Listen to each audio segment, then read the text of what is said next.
Winnie TV, and we're here at the IPC Apex show in San Diego, and I'm here with Phil Kinner from Electrolube. Hi Phil, thanks for joining me. So what's new in the world of conformal coatings? Wow.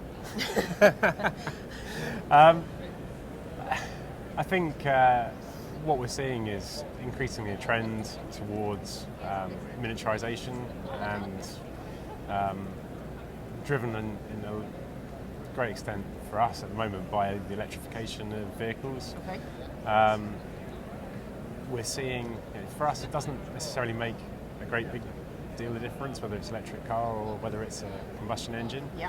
Because many of the sensors, the controllers, the cameras, the technology remains the same. Okay. But we're seeing subtle differences, but really for us it's driving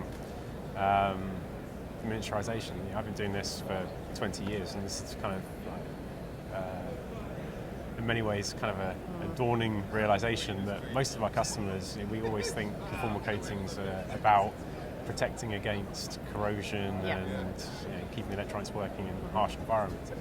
And actually a lot of it is design driven, making sure that as components get closer together that there's enough dielectric reinforcement between components to enable the designs to fit where they're supposed to. So miniaturization, that's a big one. Yeah. And is that just in automotive or within other applications? No one wants anything to get bigger apart from their cell phones. Yeah, I was going to say, they're getting bigger. But I mean, and continuing with environmental trends, so people are trying to get rid of solvents and make environmental choices, so we see more and more corporate social responsibility becoming an issue. So, so a lot of our products, we're trying to make them from renewable, environmentally friendly. Yeah, renewable sources, less harmful to the environment, less harmful to people.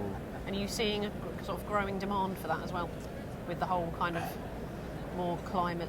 People are more aware, so companies particularly now might have to adhere to certain standards. So, are they asking you for that?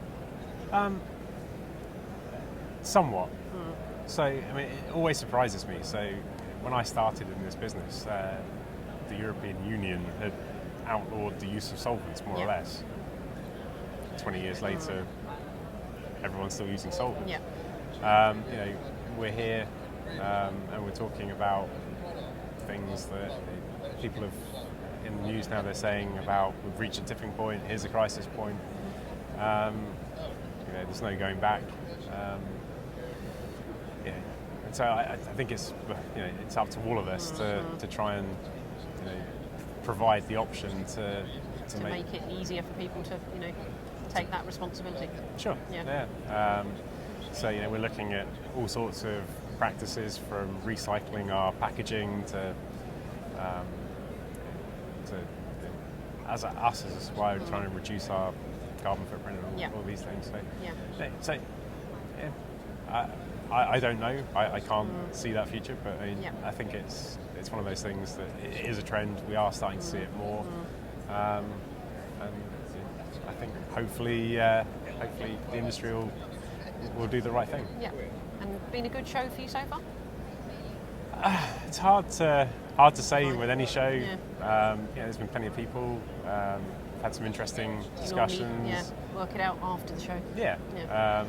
But the worst thing at a show is to sit there and not speak to anyone and just be bored, and that hasn't been the case. So I'm pleased that it seems busy. There's people here, so I'm pretty happy. Okay. Thanks for talking to us. Hope you enjoy the rest of your time here.